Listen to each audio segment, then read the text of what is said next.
So these massive emotional responses to people is usually a sign that we've got karma or contracts involved, okay? We are going to have soul contracts left, right, and center in our lives.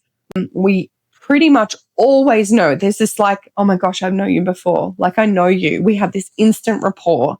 Or I have this magnetic pull to you. Or wow, I'm deeply triggered by you. So these massive emotional responses to people is usually a sign that we've got karma or contracts involved, okay?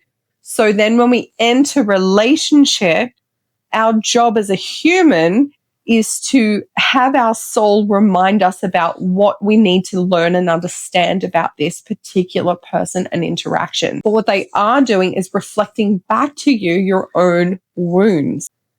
But the thing is, we always have a choice here. We have a choice to heal what's coming up in us, the emotional overreactivity, the patterns of behavior that don't serve us, the dysfunctional kind of dynamics that are occurring, especially if kids are involved. And then once you've learned that, bang, contract ended. You are no longer magnetically pulled to that person. You are no longer deeply triggered by the same things that deeply triggered you before.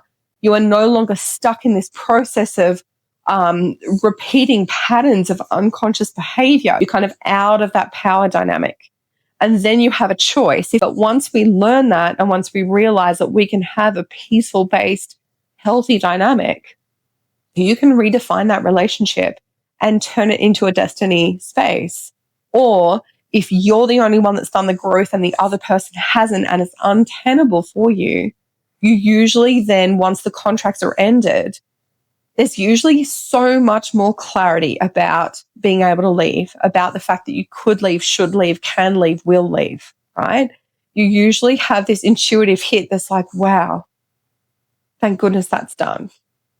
Let me go now. But then what happens is that because that soul contract is done, and if there's karma involved as well, you're also clearing and healing really deep belief patterns, right?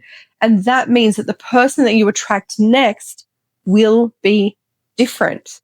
So word to the wise, try not to repeat it a billion times with a billion different people. Recognize in the first or second relationship that you have, ideally, with this particular dynamic, and I'm using the example of no boundaries, no self-love, this is something that you need to learn about you.